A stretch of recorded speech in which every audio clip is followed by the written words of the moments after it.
औज़ुबिल्लाहि बिस्मिल्लाहिर्रहमानिर्रहीम। अस्सलाम वालेकुम। मैं अली अख्तर मेकन और आप देख रहे हैं बॉक्स इंडिया के चैनल को। यूट्यूब पे सर्च करें बॉक्स इंडिया के, तो चैनल को सब्सक्राइब करें।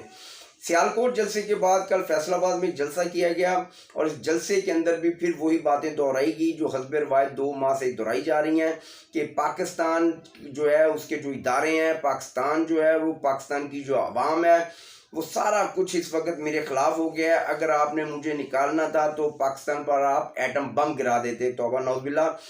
आप किस तरह की गुफ्तगू कर रहे हैं, आप किस तरह की बातें कर रहे हैं, अगर आप इसी तरह की बातें करते रहे तो मुझे यकीन है कि सिर्फ 1.5 से 2 माह लगेंगे और आप पूरी तरह से एक्सपोज हो जाएंगे और आपका जो असल चेहरा है वो इस 22 करोड़ अवाम के सामने आ जाएगा।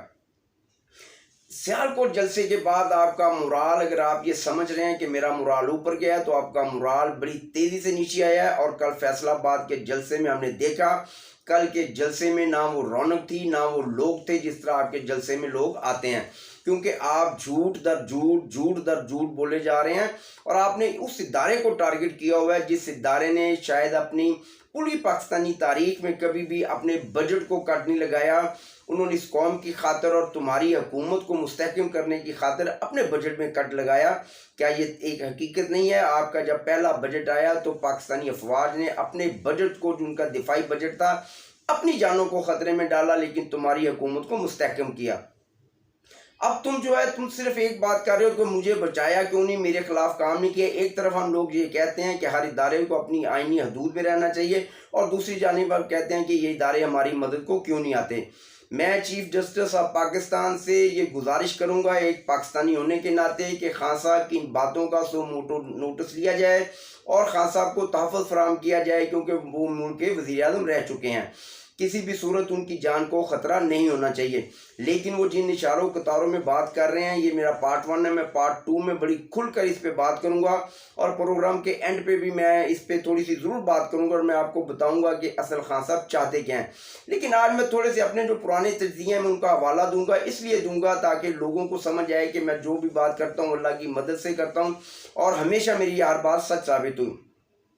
मैंने खान साहब के बारे में तज्जिया किया और सबसे पहले कि वो दोस्त जो समझते हैं कि मैं तहरीक इंसाफ के ख़िलाफ़ बात करता हूँ वो मेरा ये प्रोग्राम पूरा सुने और उनको पे वाज़ेह हो जाएगा कि मैं एक तज्जिया करता हूँ और मेरा वो तज्जिया अगर सच साबित होता है तो फिर मैं किस तरह से तहरीक इंसाफ के ख़िलाफ़ बात करता हूँ। मैंने कहा कि खान साहब आपके इर्द गिर्द एक ऐसा दायरा, नफसियाती दायरा बना दिया जाएगा जिसका प्रेशर बर्दाश्त नहीं करेंगे और आप असम्बलियों को तहलील कर देंगे।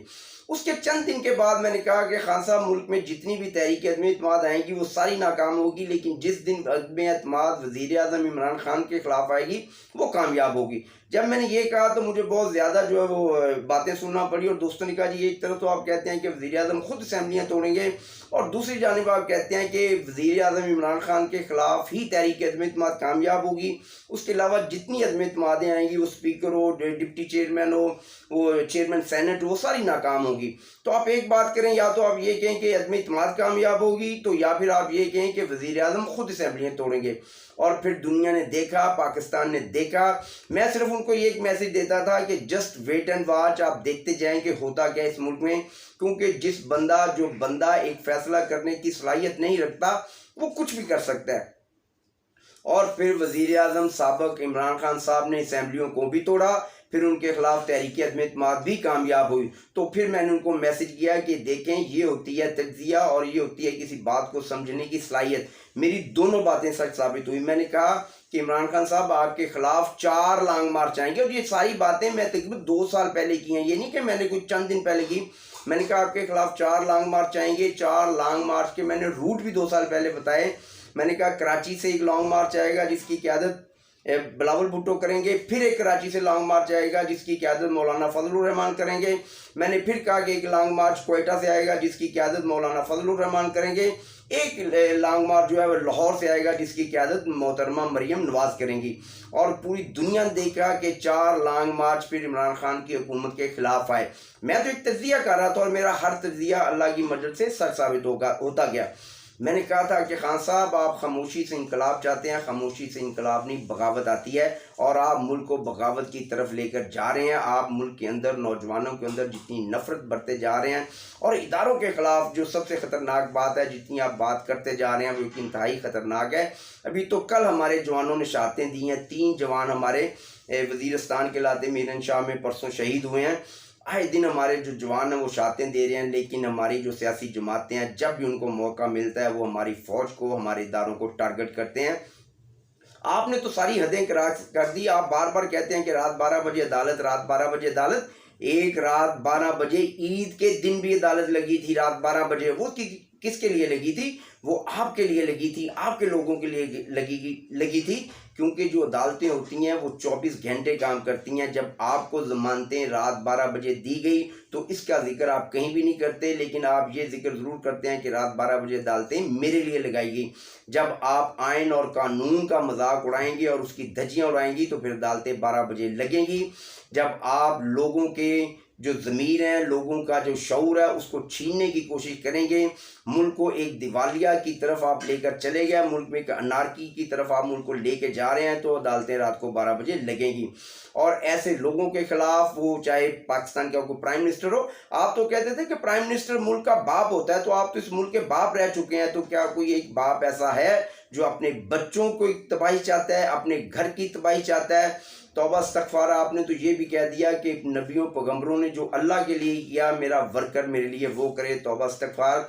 तो ये वो बातें हैं जो मेरा अल्लाह भी सुन रहा है और ये कौम भी सुन रही है। तो फिर किस तरह आप एक सीधे रास्ते पर चल सकते हैं? अब आपका जो रास्ता है वो बिल्कुल आप भटक चुके हैं। आपका जो बयानिया वो पूरी तरह से पिटता जा रहा है, क्योंकि आप हर झूठ पर झूठ और झूठ पर झूठ बोलते जा रहे हैं। अब आपको ये समझ नहीं आ रही कि आखिर मैंने आगे जाके करना क्या है, और अब आप उस रास्ते पर चल पड़े हैं जिस पर तबाही के अलावा कुछ भी नहीं है। आपने अपनी मौत के बारे में जो बात की, मैंने फिर कहता हूँ कि ये 4 साल पहले मैंने बात की थी कि खान साहब अपनी मौत के बारे में भी दुनिया को बताएंगे कि जनाब मुझे इस मुल्क में कत्ल कर दिया जाएगा, और कत्ल करने वालों को नाम कभी भी नहीं बताएंगे। लेकिन मेरा कुछ जाविया और था, मेरा कुछ कहने का अंदाज और था। वो मैंने क्या कहा और किस तरह से कहा, और खान साहब ये जो अपनी मौत की बात कर रहे हैं इसके पीछे आखिर राज क्या है, और खान साहब किस बंदे को और कौन से ऐसे बैन अवी लीडर हैं जिनकी सियासत को इमरान खान साहब कॉपी करते हैं, और बिल्कुल उनकी तर्ज सियासत पर इस वक्त पाकिस्तान को ले के आगे बढ़ रहे हैं और मुल्क को एक अनारकी की तरफ लेकर जाना चाहते हैं, जिसमें वो इंशाल्लाह कभी भी कामयाब नहीं होंगे, क्योंकि पाकिस्तान दुनिया का छठा बड़ा मुल्क है। मैं फिर कहता हूँ कि पाकिस्तान दुनिया की चौथी ज़हीन तरीन कौम है, और आपके जब गुब्बारे से हवा निकलेगी तो इन्हीं लोगों के हाथ होंगे और आपका गिरेबान होगा। फिर आप फैसला करेंगे कि मौत मैंने किस तरह लेनी है या मौत किस तरह आती है। मौत मेरे अल्लाह के निज़ाम है, मेरा अल्लाह को पता है कि किसने पहले जाना है, आपने पहले जाना है, मैंने पहले जाना है, या आगे किसी और ने पहले जाना है। लेकिन कुछ लोग ऐसे होते हैं, कुछ हिस्ट्री में अपने आप को ज़िंदा रखने के लिए अगर उनको विलन की शक्ल भी इख्तियार करनी पड़े तो वो कर जाते हैं। मेरी बात समझ आए तो मेरी बात को शेयर ज़रूर करें, और मेरे पार्ट 2 का इंतज़ार करें, जिसमें मैं बहुत ही ख़तरनाक और अहम बातें करूंगा वज़ीर-ए-आज़म साबिक़ इमरान खान के लिए, जो कि इस वक्त मुल्क और कौम की जो मुक़द्दर है उससे खेल रहे हैं। मैं फिर कहता हूँ, मेरे इदारों के बारे में बात जो है वो करना ख़त्म कर दो, मेरे इदारों का जो नाम लेना बंद कर दो। वो चाहे मेरी अजीमत लिया हो, वो मेरी अजीम फ़ौज हो, वरना हम तुम्हारी ज़ुबान तुम्हारे हलक से खींच निकालेंगे। मैं ये बार बार कह रहा हूँ, और उस वक्त से डरो जब ये लोगों को तुम्हारा असल